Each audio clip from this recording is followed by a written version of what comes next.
और कई विषयों पर आज का संवाद होना है। मुख्यतः दो विषय मैंने सोचा है जिस पर आपसे आज मैं संवाद करूं। उसमें से एक विषय जो बचा हुआ है मोक्ष का, कि क्या इस दुनिया में मोक्ष है, यदि है तो कहाँ है, और अगर कहीं है तब वहां तक के लिए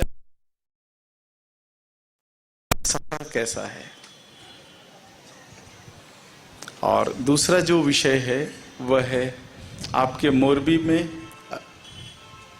जो बीमारियां हो रही है, उन बीमारियों के लिए हमारी गौ माता किस प्रकार से समाधान देती है। गौ माता की मदद से, उनके गव्यों की मदद से हम बीमारियों पर कैसे विजय प्राप्त कर सकते हैं। बीमारियों पर जो बात होनी है, इसमें आपसे मेरा जो निवेदन है कि आप कागज पर लिखकर हमें दे दो। एक व्यक्ति एक बीमारी का नाम लिखें और अपना नाम लिखें। ऐसी बीमारियां जो मोरबी में ज़्यादा हैं, ऐसी 5 या 6 बीमारियों पर मुख्यतः आज संवाद करना संभव हो सकेगा, उससे ज़्यादा शायद मुश्किल है। तो आप हमें लिख करके दे दें। और उससे पहले कल जो दिनचर्या अध्याय पर आपसे संवाद मैंने किया, महर्षि वाग्भट जी और उनके दिनचर्या के 46 सूत्र, इनमें से कुल 12 या 13 सूत्रों पर कल बातचीत आपसे की है हमने। एक अति महत्वपूर्ण विषय है, वह है महर्षि वाग्भट द्वारा दिए गए गर्भ संस्कार का विषय। कल आपसे मैंने संवाद में विषय रखा था कि गर्भ संस्कार वह व्यक्ति रख रहा है समाज के सामने जो कभी भी वैवाहिक बंधन में नहीं बंधा हो, उसने कभी भी पारिवारिक जीवन ना जिया हो, ऐसे व्यक्तित्व द्वारा दिया गया जो गर्भ संस्कार का विषय है, ये अद्भुत है। आप गर्भ संस्कार का विषय अष्टांग हृदय में अगर पढ़ें तब सहज आपको यह अनुभव हो सकेगा कि महर्षि वाग्भट केवल चिकित्सा पर काम करने वाले पुरुष नहीं थे, बल्कि उनका संबंध ईश्वर के साथ बहुत नजदीक था। और शायद यही कारण रहा हो कि बिना पारिवारिक जीवन जिए हुए उन्होंने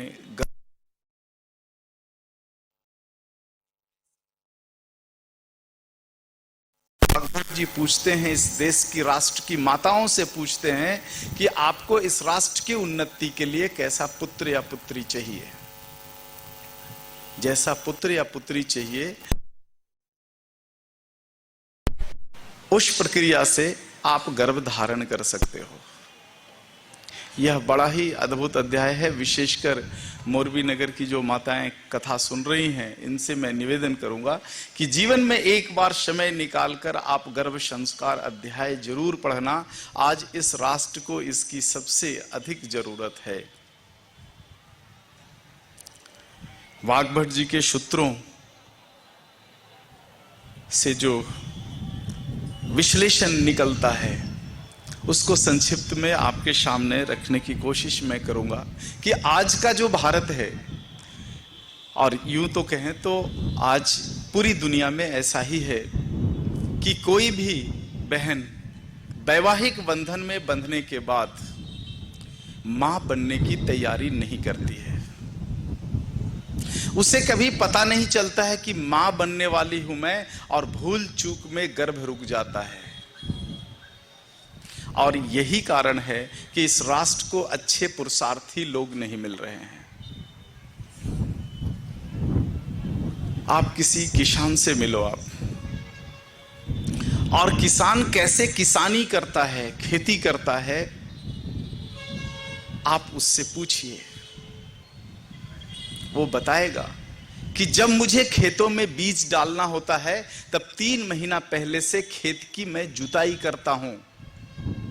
खेतों में जो घास पात हैं उनको मैं चूनता हूं, सफाई करता हूं, मिट्टी की ताकत की परीक्षा करता हूं, और लगता है कि मेरे खेत की मिट्टी कमजोर है, तब उसमें गैया का गोबर और गोमूत्र डालता हूं। और यह सारी क्रियाएं तब होती है वर्षा ऋतु आने से 3-4 महीना पहले से किसान ऐसी तैयारी करता है, और ऐसी तैयारी करने के बाद जब वर्षा के बूंद उसके खेत में गिरते हैं तब वह खुश होता है और फिर उसमें बीज बोता है।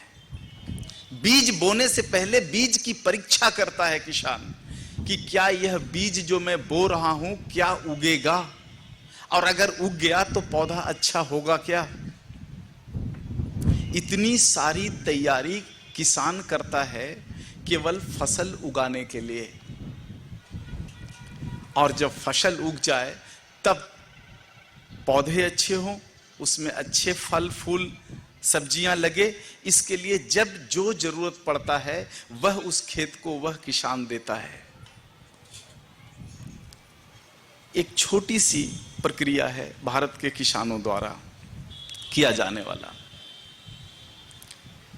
बीज की परीक्षा करने के लिए हमारे यहाँ कुछ पर्व त्योहार हैं। उन पर्व त्योहारों पर हम अपने घर के बीज को अंकुरित करके उसके अंकुरन की शक्ति की परीक्षा करते हैं, और जब वह पूरी तरह से उग जाता है तब उसे खेत में डालने लायक बीज हम समझते हैं। लेकिन हमारे घर पर कोई बच्चा आए, उस बच्चे की तैयारी हम नहीं करते कि मुझे कैसा बच्चा चाहिए।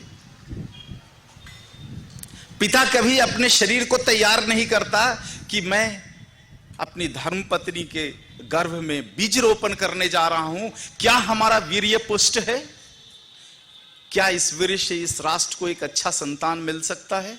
इसकी परीक्षा भारत का पुरुष अब नहीं करता। अपने पौरुषत्व की परीक्षा इस राष्ट्र में अब नहीं होती। इस राष्ट्र की बहनें माताएं अपने कुछ ही की परीक्षा नहीं करती कि उनका गर्भ एक अच्छे बालक को देने लायक है या नहीं। उसकी कोई तैयारी नहीं होती। भूल चूक से गर्भ रुक जाता है और वही बच्चा इस राष्ट्र को मिलता है। तो भूल चूक से मिला हुआ बच्चा क्या इस राष्ट्र को कल्याण कर पाएगा, क्या इस समाज को कल्याण कर पाएगा, या क्या अपने माँ बाप को ही सुख दे पाएंगे। यह एक बड़ा प्रश्न चिन्ह लगा हुआ है आज के इस भारत में। और इसके पीछे जो षड्यंत्र है, ये षड्यंत्र मुझे दिखता है अपने जो धार्मिक रीति रिवाज हैं, अपने जो संस्कार हैं, इस पर किया जाने वाला प्रहार। हमने अपनी संस्कृतियों को खोया है, अपनी धार्मिक प्रक्रियाओं को खोया है, और इसी को खोने के बाद हमने गर्भ धारण प्रक्रिया को भी खो दिया है। यह जो धरती है जिस पर लहलाते हुए फसल उगते हैं, किसी भी बहन का गर्भ भी वैसा ही धरती होता है। अंतर इतना ही है कि उसमें वनस्पति लहलहाते हैं और माताओं के गर्भ में बच्चे लहलहाते हैं। अच्छे बच्चे राष्ट्र को मिलते हैं। ये हमने खोया है। इसलिए मैं निवेदन करता हूं आज की बहनों से, माताओं से, कि आप एक बार महर्षि वाग्भट जी के अष्टांग हृदयम को जरूर पढ़ना। वाग्भट जी कहते हैं इस राष्ट्र की माताओं से कि कभी भी आपको गर्भधारण करना हो, बच्चे की कल्पना हो, तब सबसे पहले सर्वप्रथम माताएं अपने गर्भ को पुष्ट करें, संस्कारित करें। उसी तरह से जैसे किसान अपने खेत की मिट्टी को तैयार करता है, और देश के युवा अपने पौरुषत्व को, अपने शरीर के अंदर के वीर्य को पुष्ट करें, जैसे किसान बीज के लिए अनाजों में से अलग चुनकर अच्छे अनाजों को रखता है, उसी तरह से पुरुष और स्त्री अगर दोनों तैयारी करके गर्भधारण करें, इस सोच के साथ गर्भधारण करें कि इस राष्ट्र को मुझे एक अच्छा बच्चा देना है, तो निश्चित रूप से इस देश में फिर से वीर पुरुष पैदा ले सकते हैं। वाग्भट जी के सूत्रों में वे कहते हैं कि किसी भी बहन को अगर गर्भधारण करना है तब उसे 3 महीने तक गर्भ की तैयारी करनी चाहिए। उसमें वीर्य को समाहित करने के जितने भी गुण होते हैं, इन गुणों का विकास करना चाहिए। उसे ब्रह्मचर्य का पालन करना चाहिए। और पुरुष के लिए भी कहते हैं कि अगर कोई युवा अगर पिता बनना चाहता है, तब 3 महीने तक वह अपने वीर्य की पुष्टि करे। वीर्य की पुष्टि के लिए उसे ब्रह्मचर्य का पालन करना चाहिए।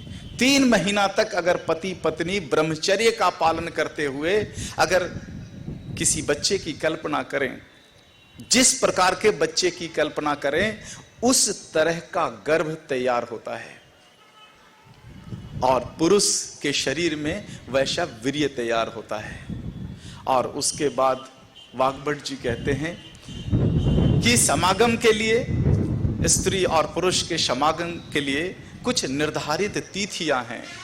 उन तिथियों के आधार पर अगर हमारे राष्ट्र की बहनें गर्भ धारण करें, माताएं गर्भ धारण करें, तब उनकी जैसी कल्पना है, जैसे पुत्र या पुत्री की कल्पना है, वह आप धारण कर सकती हो। और केवल धारण करना, बात यही खत्म नहीं होती। इसके बाद 9 महीने तक उस भ्रूण का परवरिश करना। बच्चा जब गर्भ में होता है तब एक नई दुनिया में होता है। देखो, 2 दुनिया है, मनुष्य को 2 दुनिया मिलता है। एक दुनिया जिसमें हम 9 महीने तक रहते हैं, वहां का भूगोल अलग है, वहां का वातावरण अलग है, एनवायरमेंट वहां का सब कुछ अलग है। वहां पर भोजन के लिए अलग से मुख है। मनुष्य शरीर का जो यह नाभि है वह मुख है। वह मुख, जिस मुख से भ्रूण रूपी मानव 9 महीने तक अपने मां के शरीर से 5 महाभूतों को ग्रहण करता है। मां के शरीर से मिट्टी को ग्रहण करता है, मां के शरीर से जल को ग्रहण करता है, मां के शरीर से वायु को ग्रहण करता है, मां के शरीर से अग्नि को ग्रहण करता है और मां के शरीर से आकाश को ग्रहण करता है। इन 5 तत्वों को ग्रहण करके उस भ्रूण का विकास होता है। पहला महीना, दूसरा महीना, तीसरा महीना। जैसे ही तीसरा महीना पूरा होता है, वैसे ही भ्रूण आकृति ले लेता है। और आकृति लेने के बाद वह समय होता है जब उसमें अदृश्य ऊर्जा समाहित हो जाती है। अदृश्य ऊर्जा का समाहित होना कैसे होता है, इस पर वाग्भट जी ने बड़ी सुंदर समीकरण दिया है, बहुत ही सुंदर समीकरण दिया है कि सूर्य की किरणें पृथ्वी पर पड़ रही हैं और सूर्य की किरणों में अगर कागज का कोई टुकड़ा रखा हुआ है तब वह जलता नहीं है। लेकिन उस कागज के टुकड़े के ऊपर अगर आप कोई कॉन्केव लेंस लगा दो आप, तब सूरज की किरणें केंद्रित होकर के कागज में अग्नि प्रज्वलित कर देती है। सूरज से चलने वाली किरणें जिसमें अग्नि है, हमें आंखों से नहीं दिखता, लेकिन वह जब केंद्रित होकर के कागज के पन्ने पर, टुकड़े पर पड़ता है और जब अग्नि प्रज्वलित होती है, तब आभास होता है कि सूरज की किरणों में साक्षात अग्नि है। उसी तरह से इस वायुमंडल में विचरता हुआ, विचरण करता हुआ अदृश्य ऊर्जा हमें दिखाई नहीं पड़ता, लेकिन जब किसी बहन मां का गर्भ और उसमें पड़ा हुआ भ्रूण आकृति लेता हुआ रहता है, तब अच्छे गर्भ को ढूंढते हुए वह अदृश्य ऊर्जा मां के गर्भ में प्रवेश करता है और उस भ्रूण रूपी शरीर में आत्मा का वास हो जाता है, इनविजिबल एनर्जी का वास हो जाता है। सूर्य की किरणें हैं, हमें अग्नि नहीं दिखती, लेकिन है अग्नि। उसी तरह से इस वायुमंडल में अदृश्य ऊर्जाएं जो आत्मा के रूप में है, विचरती रहती है, लेकिन हम उसे देख नहीं सकते। वह ढूंढती है कि किस मां का गर्भ पुष्ट है, किस मां का गर्भ अच्छा है, मैं किस घर में प्रवेश करूं जहां मुझे एक अच्छा मन मिल सके, अच्छी शिक्षा मिल सके, अच्छा शरीर मिल सके। लेकिन हमारे राष्ट्र की माताएं कभी अपने आप को इसके लिए तैयार नहीं करती। विवश होकर के उन आत्माओं को अनचाहे घरों में प्रवेश करना पड़ता है, यानी अनचाहे गर्भ में प्रवेश करना पड़ता है। और उसका नतीजा क्या हो रहा है ये समाज में आपके सामने सम्मुख है। छोटे छोटे बच्चों को मोटे मोटे चश्मे लग रहे हैं, छोटे छोटे बच्चों को डायबिटीज हो रहा है, छोटे छोटे बच्चों के हृदय में सुराख हो रहा है। यह सब उसी का नतीजा है। इसलिए अगर इस राष्ट्र में अगर अच्छे बच्चे हमें देने हैं, अच्छे नागरिक देने हैं, तब इसमें पुरुष से कहीं अधिक इस राष्ट्र की माताओं की भूमिका है। क्योंकि पुरुष तो किसान की तरह खेतों में बीज बोकर चला जाएगा, उसकी परवरिश तो धरती करती है। उस भ्रूण और उस वीर्य का परवरिश तो माताओं के कोख में होना है। इसलिए माताओं की भूमिका बड़ी अहम है। इसके बाद समय आता है उस भ्रूण के विकास का। चौथा महीना, पांचवा महीना, छठा महीना, इन महीनों में वह जो भ्रूण है उसके शरीर के लगभग सभी अंगों के निर्माण की प्रक्रिया होती है। मां के शरीर से जितने भी तत्व जाने हैं भ्रूण में वह सब जाता है। इसलिए चौथे महीने, पांचवें महीने और छठे महीने मां का शरीर जो मांगे वह दे देना चाहिए। हमारे देश में एक बड़ी संस्कृति है कि कोई गर्भवती मां भले ही उसे परिचय ना हो, लेकिन अगर वो कुछ मांगती है तो निस्वार्थ भाव से इस राष्ट्र का कोई भी व्यक्ति उसे देता है। अब गुजरात में कैसा संस्कार बचा है मुझे तो पता नहीं, लेकिन आप दक्षिण भारत में अभी भी आओ, आप हमारे यहाँ तमिलनाडु में, तो कहीं भी राह चलते अगर कोई गर्भवती माँ जा रही है और उसे अगर प्यास लग जाए तो 10 लोग दौड़ पड़ते हैं कि माता तुम्हें क्या चाहिए? नींबू का रस चाहिए, संतरे का रस चाहिए, पानी चाहिए, शरबत चाहिए। क्योंकि हमारे यहाँ मान्यता है किसी भी गर्भवती माँ को कुछ खिलाना और पिलाना ईश्वर को खिलाने के बराबर है। वह जो भ्रूण किसी मां के शरीर में पल रहा है उसकी कोई जाति नहीं है, उसका कोई धर्म नहीं है, उसके पास कोई भी भेद नहीं है। वह भेदहीन भ्रूण ईश्वर के सबसे समीप है। इसलिए उस पर जो कुछ भी अर्पण करो वह ईश्वर को अर्पण करने तुल्य है। इस राष्ट्र में ऐसी परंपराएं इसलिए रही कि चौथे, पांचवें और छठे महीने की गर्भवती मां के शरीर में कोई भी कमी ना हो, ताकि इस राष्ट्र को संपन्न पुरुष मिल सके, संपन्न व्यक्तित्व मिल सके। सातवां महीना जो होता है यह गर्भवती मां के लिए बड़ा अद्भुत समय होता है। इस समय भ्रूण के शरीर में कफ का निर्माण होता है। भ्रूण को सबसे ज्यादा मां के शरीर से जल की जरूरत पड़ती है। मां के शरीर का सारा जल गर्भ की ओर उतरता है और गर्भ का विकास होता है। तब 7वें महीने में मां के शरीर में जल की कमी हो जाती है। मां के शरीर में अगर जल की कमी हो जाती है 7वें महीने में, तो भ्रूण का कफ भी खराब होगा, यानी भ्रूण के शरीर के जल का संतुलन बिगड़ जाएगा। और जब वह बच्चा मां के गर्भ से बाहर निकलेगा तब कफ के 20 रोगों के साथ बाहर निकलेगा। इसलिए एक व्यवस्था है हमारे देश में कि 7वां महीना जब लगता है किसी मां के गर्भ का, तब एक संस्कार होता है और उस संस्कार में जो कुछ भी पूजा अर्चना होती है उसमें यह विधान होता है कि मां के शरीर में जल सबसे ज्यादा जाए। हमारे यहाँ एक संस्कार है, अलग अलग प्रदेशों में अलग अलग है। आपके यहाँ गुजरात में क्या है मुझे पता नहीं। हमारे यहाँ 7वें महीने में एक बड़ा उत्सव होता है। उस उत्सव में मां का जो जटा है वहां पर कमल के फूल बांधे जाते हैं। कमल का फूल बांधा जाता है और उसकी पंखुड़ियां उस मां के मूलाधार तक जाती है। कमल का गुण है कि वह पानी को नीचे से खींचकर ऊपर पहुंचाता है।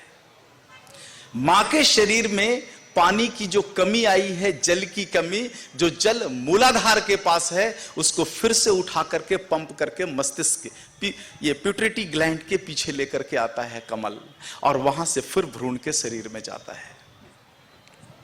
ऐसी ही क्रिया 8वें महीने में होती है, ऐसी ही क्रिया 9वें महीने में होती है। अब इन्हीं क्रियाओं को अंधविश्वासी कह करके, और इस देश में कुछ षड्यंत्रकारी संगठनों ने इसको बंद कराया है, और ये बंद कराने के बाद जो मुश्किल आने वाला है इस राष्ट्र में, उसकी तो कोई कल्पना नहीं कर सकते। इस राष्ट्र में शायद ही कोई बच्चा फिर स्वस्थ पैदा ले। इसलिए मेरा निवेदन है कि हमारे देश में जितना भी कुछ संस्कार अभी तक जीवित है, आपके गुजरात में जितने भी संस्कार जीवित हैं, जितने भी उत्सव एक गर्भवती मां के लिए इस प्रदेश में जीवित है, इसे आप आंख मूंद कर कीजिए। उसके पीछे बड़ी वैज्ञानिकता है।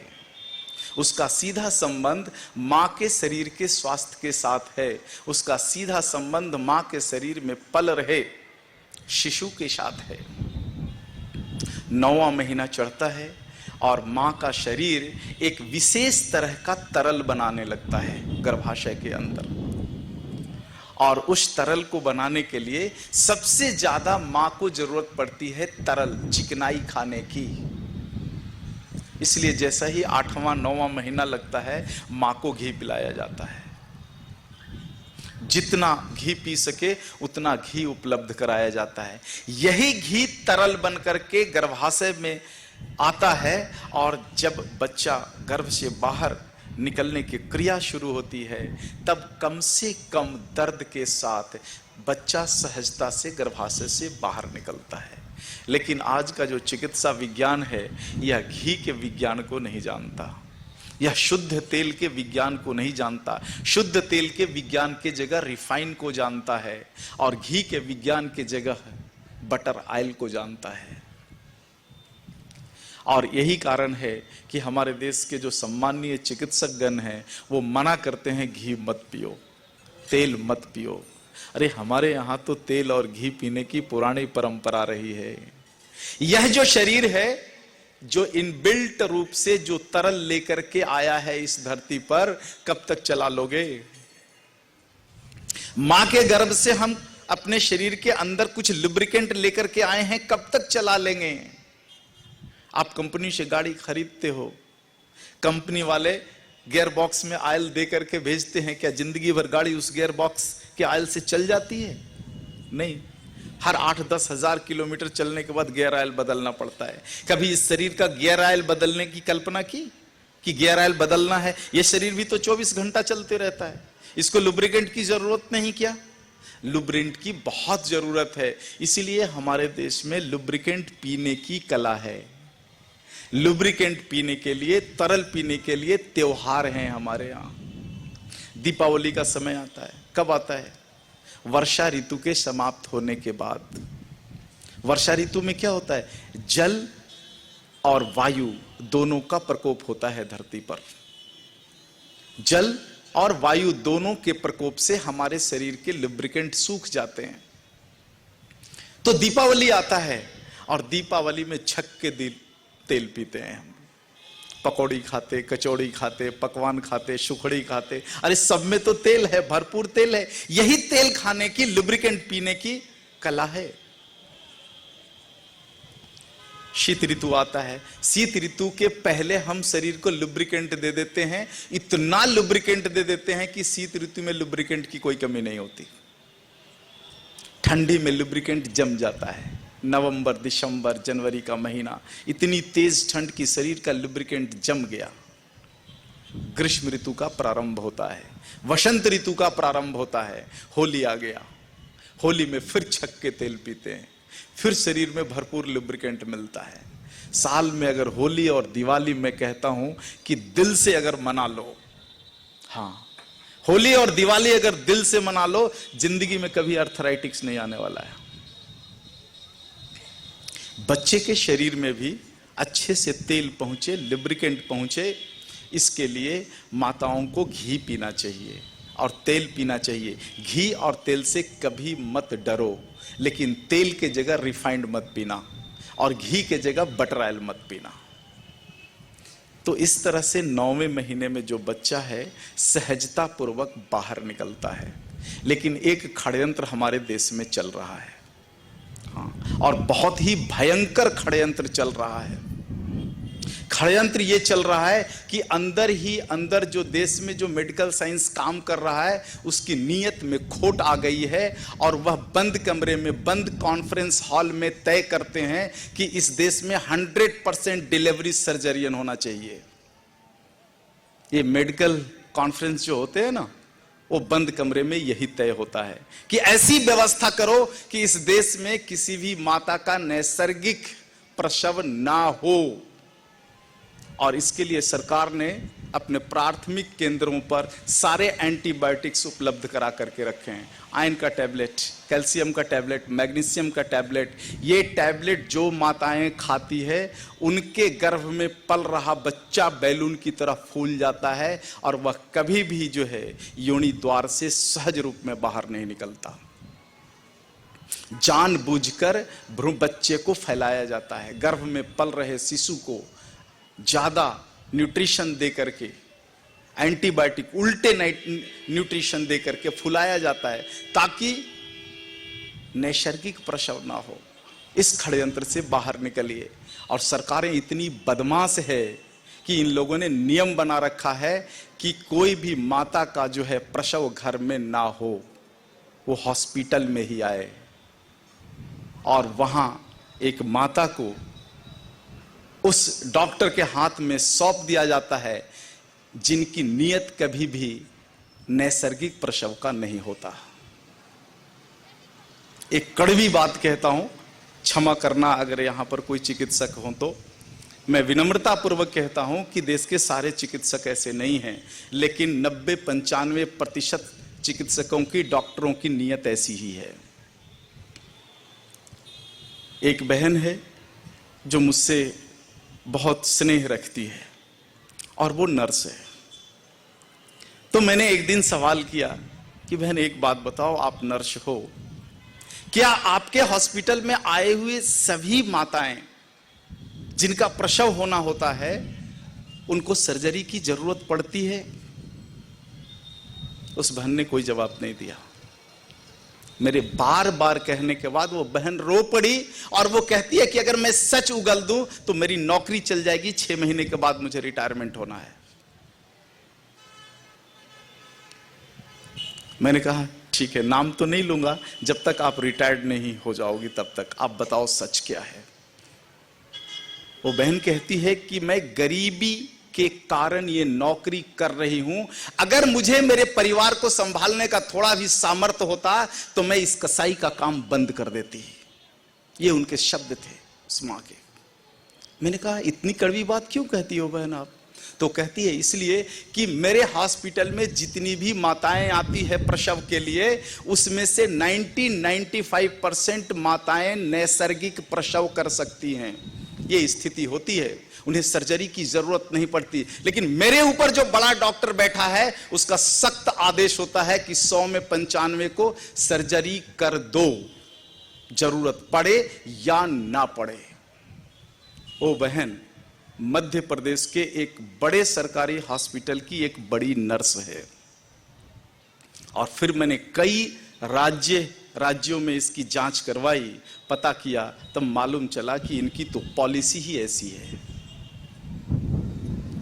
बच्चा गर्भ से निकले उसका एक नियत समय होता है, उसका समय पहले से तय होता है, आप उसे समय से पहले नहीं निकाल सकते।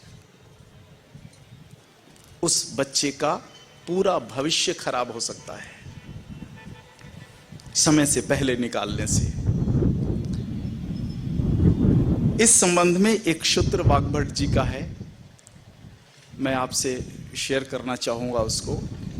वाग्भट जी कहते हैं कि जब किसी मां को प्रसव का दर्द उठ जाए और उस मां को यह लगने लगे कि अब कुछ ही क्षण में बच्चा बाहर निकलने वाला है, तब उस क्षण मां को क्या करना चाहिए? उस मां को हमारे भारत के किसी भी देसी नस्ल की गाय के गोबर का ताजा रस पी लेना चाहिए। गोबर के रस में वायु को संतुलित करने की अद्भुत ताकत है।